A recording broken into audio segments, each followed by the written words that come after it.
Hey guys and girls, I'm Paul. I'm Joe. And we're Zilla Camps.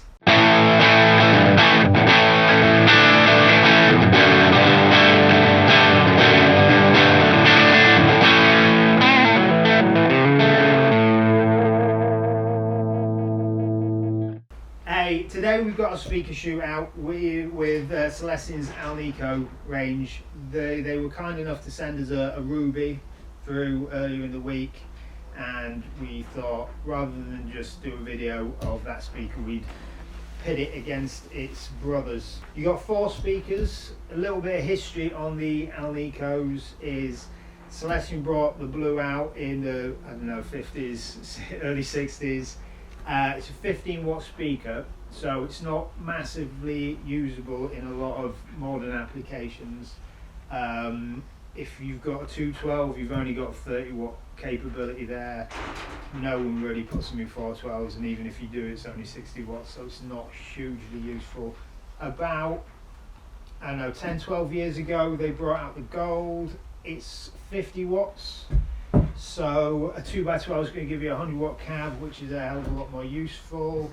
But 50 watts, you still got a lot of 100 watt amp players that weren't able to use them in a 112, and Alnicos can sound really cool in 112s. So a couple of years ago, they brought out the Alnico Cream, which is a 90 watter, which means you can put it in a 112. You've got absolutely no limits on the 212 because you're not going to push 180 watts through 2 of them. And recently, as in a few days ago, we got this Ruby, which is a 35 watt, and it's supposed to plug the gap between the Blue and the Gold. I guess for guys that are using 50 watt amps, but they want the speaker to start breaking up.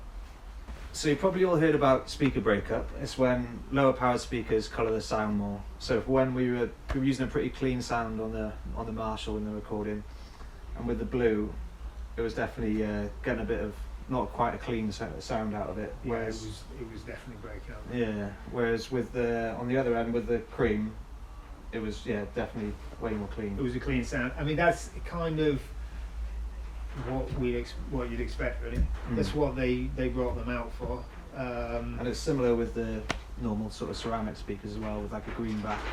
You're going to get that sort of early breakup at lower volumes. Whereas something like an EV is a perfect example. Really high powered speaker, a 200-300 watt speaker, and you're not going to get the speaker distort. Because people use it for.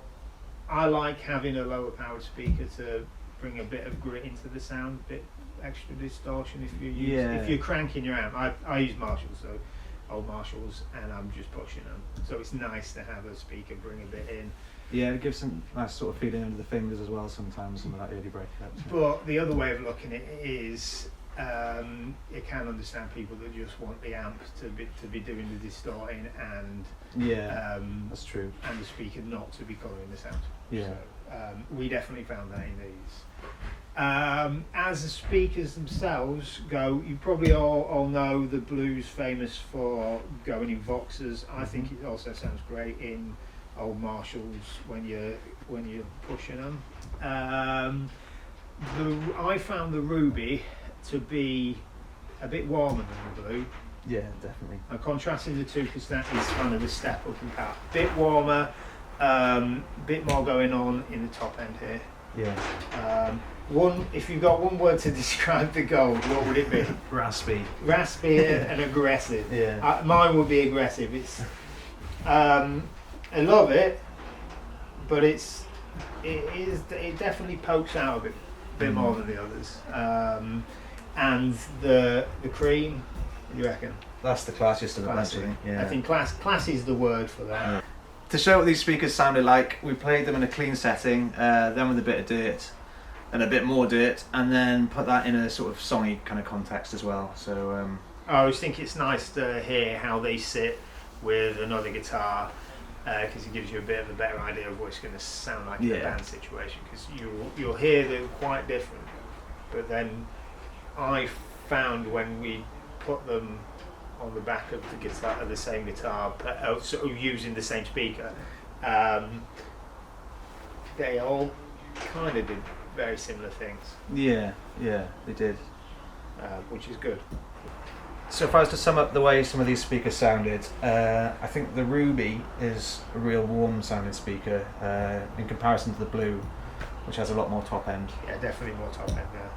Yeah. They say they've got bell-like qualities. Yeah, I think you can hear some of that in the lead stuff, where it sort of pokes through a bit. Yeah, a bit more poke for sure. Yeah. And again, we said it with the cleans, classy and aggressive. There we Yeah. go. I mean, that's my experience with this in 112s is you can get some really smooth sound. Absolutely. But it's also got a really nice. It kind of sits in a really nice place. Mm. I think that's just got the iconic Alnico kind of sound.